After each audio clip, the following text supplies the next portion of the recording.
Eu li uma frase de Agostinho esses dias que ela me impactou. Ela é tão simples, mas ela é tão poderosa. E eu quero começar com essa citação de Agostinho. Ele diz assim: eu li em Platão, Sócrates e outros filósofos algumas palavras sábias, mas eu nunca li em nenhum deles: vinde a mim, todos vós que estáis cansados e sobrecarregados, e eu vos aliviarei. O que torna o Evangelho tão poderoso? O Evangelho não é uma plataforma de ideias. O Evangelho não é a respeito da sabedoria humana. O Evangelho, a palavra de Deus chega ao ponto de dizer que para o mundo é considerado loucura, mas para nós que cremos é o poder de Deus. O Evangelho é uma boa notícia para todo mundo que estava perdido. O Evangelho é uma boa nova para todos que estavam cativos. O Evangelho é o poder de Deus que invade a vida de alguém e muda o rumo, e muda o ciclo, e muda a história. As coisas velhas a partir de Jesus ficam para trás, e a partir de Jesus tudo se fez novo. Você pode levantar suas mãos e declarar isso em nome de Jesus. Diga: eu creio no novo de Deus. Diga: eu anseio pelo novo de Deus. A palavra de hoje, ela está toda baseada no Salmo 23. Salmo 23, sem dúvida, é um dos salmos mais conhecidos. É uma das passagens bíblicas em que a gente mais deixa as Bíblias abertas na nossa casa. Para alguns é um bom salmo para você parar quando a Bíblia é só um objeto de decoração. Para outros é algo que a gente decorou e recita, às vezes até sem saber o poder que carrega esse trecho da Bíblia. Mas para alguns, Salmos 23 carrega princípios da fé que mudam histórias. E é a partir desse entendimento que a gente vai mergulhar na palavra hoje. Você está comigo? Diga amém. Salmos 23 diz assim: o Senhor é o meu pastor e nada me faltará. Ele me faz repousar em pastos verdejantes. Ele leva-me para junto das águas de descanso. Refrigera a minha alma e me guia pelas veredas da justiça, por amor do seu nome. Ainda que eu ande pelo vale da sombra da morte, não temerei mal nenhum, porque tu, Senhor, estás comigo. O teu cajado, a tua vara me consolam. O Senhor prepara uma mesa para mim na presença dos meus adversários. Unge a minha cabeça com óleo e o meu cálice faz transbordar. A bondade e a misericórdia certamente me seguirão todos os dias da minha vida, e eu habitarei na casa do Senhor para todo sempre. Alguém pode dizer glória a Deus por isso? Eu quero destrinchar com você algumas chaves poderosas que o Salmo 23 carrega. Eu quero começar pelo primeiro versículo. O primeiro versículo desse salmo diz: o Senhor é meu pastor e nada me faltará. Sabe, uma das coisas mais poderosas do Salmo 23, que respalda as verdades que esse salmo carrega, ou que anula as verdades que esse salmo carrega, é um pressuposto básico. Todas as verdades bíblicas que estão no Salmo 23, elas são exclusivas para as ovelhas de Deus. Primeira citação, e não é à toa que Davi faz dessa forma, a primeira declaração que o salmista faz em Salmos 23, Daniel, é que o Senhor é o meu pastor. Se o Senhor é o meu pastor, logo eu sou uma ovelha dele. Se eu sou ovelha dele, a minha agenda não tem mais sentido, porque agora o que governa a minha vida é a agenda dele. As minhas vontades não fazem mais sentido, porque agora o que governa a minha história são as vontades dele. O primeiro princípio básico de Salmos 23 é que o Senhor se tornou o Senhor da nossa história, e Ele tem total governo e autoridade sobre os nossos passos. E é nesse princípio que muitas vezes a gente está vacilando. A gente nunca viu tantas pessoas se converterem ao Evangelho como tem acontecido nos últimos anos, mas tem muita gente que tem entendido a pessoa de Jesus como Salvador da nossa alma, mas ainda não entendeu que a pessoa de Jesus também quer ser Senhor da nossa história. Ele não é só aquele que salva você do seu cativeiro, Ele é aquele que quer governar a tua agenda. A palavra de Deus diz que a vontade dEle é boa, agradável e perfeita. Alguém pode, pelo amor de Deus, declarar isso comigo? Levante suas mãos e diga: eu creio que os pensamentos de Deus são melhores que os meus. Diga: os caminhos de Deus são mais altos que os meus. Diga: Ele sabe o que eu não sei, Ele viu o que eu não vi, Ele faz o que eu não faço. Diga: Deus, em sua infinita sabedoria, sabe o que é melhor para mim.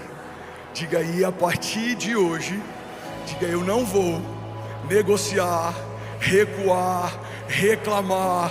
Diga: que seja feita a sua vontade na minha vida, como já é feita nos céus, em nome de Jesus. Você pode celebrar Jesus no seu lugar. Vamos, alguém comigo aqui, vamos começar, vamos aquecer. Se for para Jesus, você pode fazer melhor. Tem alguém apaixonado por Jesus aqui nessa noite? Aleluia, aleluia. Será que eu posso ouvir um ainda bem que eu vi, Jesus? A vontade de Deus é melhor do que a nossa, por vários motivos, mas um básico é que o Pai da eternidade conhece a eternidade futura como conhece a eternidade passada. Ele sabe o que você precisa porque foi Ele quem te fez completo. Ele sabe quando você está em cacos porque foi Ele quem te fez inteiro. Ele sabe o que te falta porque foi Ele quem te fez cheio, pleno. O Deus que te viu quando ninguém via, o Deus que te chamou pelo nome quando seus pais ainda não existiam, o Deus que estabeleceu tudo que existe quando nada do que existe estava de pé. Esse mesmo Deus sabe o que você precisa nessa semana, nesse ano, nos próximos anos. Ele não é pego de surpresa, Ele não chega atrasado, Ele continua governando, Ele tem a soberania sobre tudo e sobre todos. O salmista diz: o Senhor já escreveu cada um dos meus dias no seu livro, antes de qualquer um deles existir. Ele não foi pego de surpresa no Covid, Ele não foi pego de surpresa na crise, Ele não foi pego de surpresa no meio do deserto. Mas muitas vezes, irmão, olha para mim, pega isso aqui em nome de Jesus. Vocês estão me ouvindo bem? Muitas vezes a gente associa o nosso dia mal com a ausência de Deus. A gente acredita que porque o tempo que a gente está vivendo não é como o tempo que a gente imaginou viver, Deus se esqueceu de nós, Deus desistiu de nós. Mas quando a gente vai para a história bíblica, a gente vê que os heróis da fé, se puder abaixa um pouquinho meu microfone, está reverberando muito para mim. Os heróis da fé foram testados no dia mal, eles foram forjados no dia mal, eles foram esticados no dia mal, e porque não desistiram apesar do dia mal, viveram as promessas que Deus havia feito para cada um deles. O deserto não foi o final da história para Davi, a perseguição não foi o final da história para José, o tempo de escassez não foi o final da história para Sansão. Cada um desses homens viu no meio da falta, no meio do nada, no meio de uma terra seca, Deus fazer o impossível se tornar inevitável. Mas sem perceber, às vezes quando o dia é mau, quando os tempos são difíceis, a gente sai desse lugar de dependência de Deus, a gente volta a tentar governar a nossa agenda, a gente quer tentar ajudar a Deus a fazer. Deus disse que vai fazer, a gente tenta forçar uma porta para acontecer mais rápido. Deus disse que vai te colocar no lugar, a gente tenta através de contatos e conexões chegar nesse lugar. Deus disse que vai te prosperar, a gente tenta através de muito esforço e suor prosperar. Mas eu vim aqui te lembrar que aqueles que sabem que Deus é o bom pastor, descansam na certeza de que Deus dá àqueles que Ele ama enquanto dormem. Não é porque você vai trabalhar mais, é porque você entendeu mais do que tinha entendido no último ano.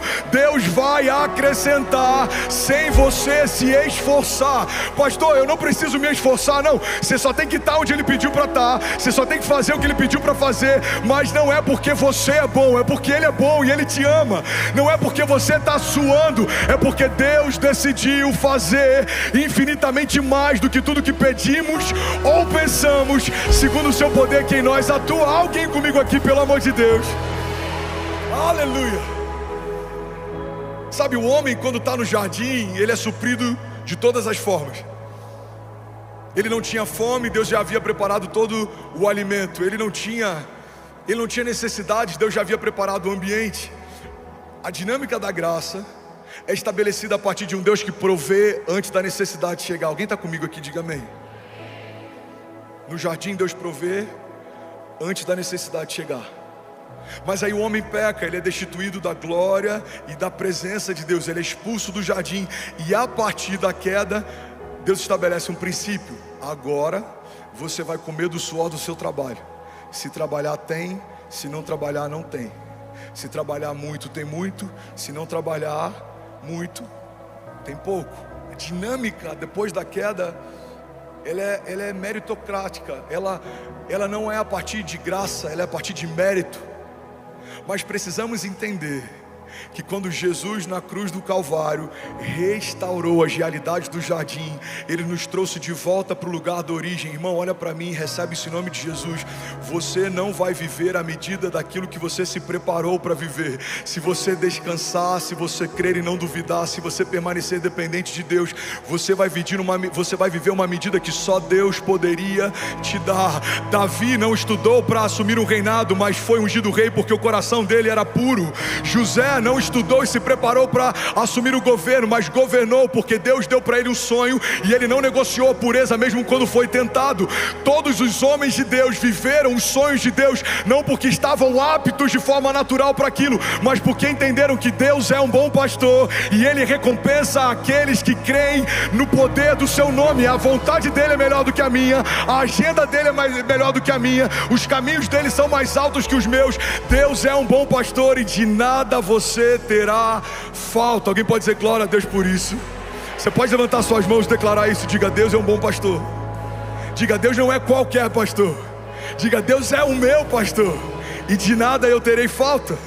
Vamos, alguém pode declarar isso? Diga: Ele me faz repousar em pastos verdejantes e Ele me leva junto a águas para descansar. Deus é um bom pastor. Alguém pode dizer isso em alto e bom som? Alguém pode levantar as mãos, declarar isso? Declare até que isso se torne uma verdade para a tua alma. Diga: o meu Pai é um bom pastor, eu não terei falta.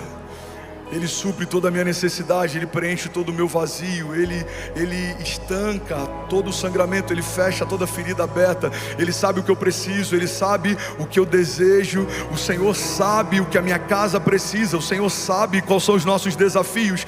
Irmão, recebe isso em nome de Jesus. A palavra de Deus diz que Ele é poderoso para fazer infinitamente mais do que tudo que pedimos ou pensamos. Você sabia que uma das perguntas que Jesus mais fez no Novo Testamento foi: o que queres que eu te faça? Jesus encontra um homem com a mão mirrada, todo mundo conseguia ver a paralisia dele, mas ainda assim Jesus pergunta: o que queres que eu te faça? Jesus encontra homens paralíticos, Jesus encontra homens leprosos, e por mais que fosse óbvio para todo mundo, a pergunta de Jesus era: o que queres que eu te faça? Por que Jesus pergunta algo que ele já sabe? É porque a pergunta que Jesus faz não é porque ele precisa dar resposta para saber da necessidade. Ele só quer que a liberação dessa resposta crie uma nova realidade. Quando um leproso fala: eu quero ser curado, Jesus responde para ele: muito bem, a sua fé te salvou. Quando pessoas que tinham necessidades expunham as necessidades para Jesus, o bom pastor supria cada uma delas. E é isso que Jesus está fazendo aqui nessa noite. Levante suas mãos, feche seus olhos em nome de Jesus. Deus está perguntando para pessoas: filho, o que queres que eu te faça? Qual o teu impossível? Qual é o seu gigante? Qual é a sua tempestade? Qual é o seu deserto? Qual é o seu medo? Qual é a sua falta? O que queres que eu te faça? E à medida que você pede, a palavra de Deus diz que Ele é poderoso para fazer infinitamente mais do que tudo que pedimos ou pensamos. Porque Deus nunca vai derramar sobre a criação menos do que a criação imaginou um dia receber.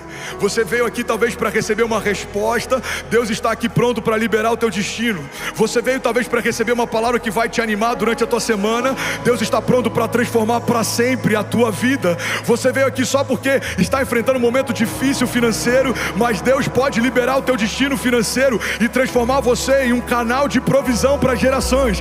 Você veio aqui talvez só porque alguém te chamou, mas Deus está dizendo para você nessa noite: fui eu quem marquei esse encontro, fui eu quem atraí você para esse lugar, sou eu quem está quebrantando o teu coração, sou eu que estou capturando você. Eu quero você mais perto, eu quero governar a tua agenda, eu quero estabelecer a minha vontade, e quando nada mais importar, os teus olhos verão aquilo que eu prometi a você desde a eternidade passada. Não vai acontecer, nos céus já aconteceu. Diga ao fraco: eu sou forte. Deus está renovando pessoas aqui nessa noite. Se você tem sentido desanimado, aí eu vou te dar um minuto, irmão, para você fazer isso. Enquanto o louvor ministra a gente, enquanto o instrumental lidera a gente, apresente ao Senhor a sua necessidade. Pai, eu preciso de um livramento, eu preciso de cura, eu preciso de um toque. Jesus, eu preciso de uma direção. Jesus, eu preciso de uma resposta. resposta. Jesus, eu preciso de renovo no meu casamento. Pai, eu preciso de uma porta aberta. Pai, eu preciso voltar a sonhar, eu preciso voltar a crer. Jesus, eu quero te sentir. Jesus, eu quero te ouvir.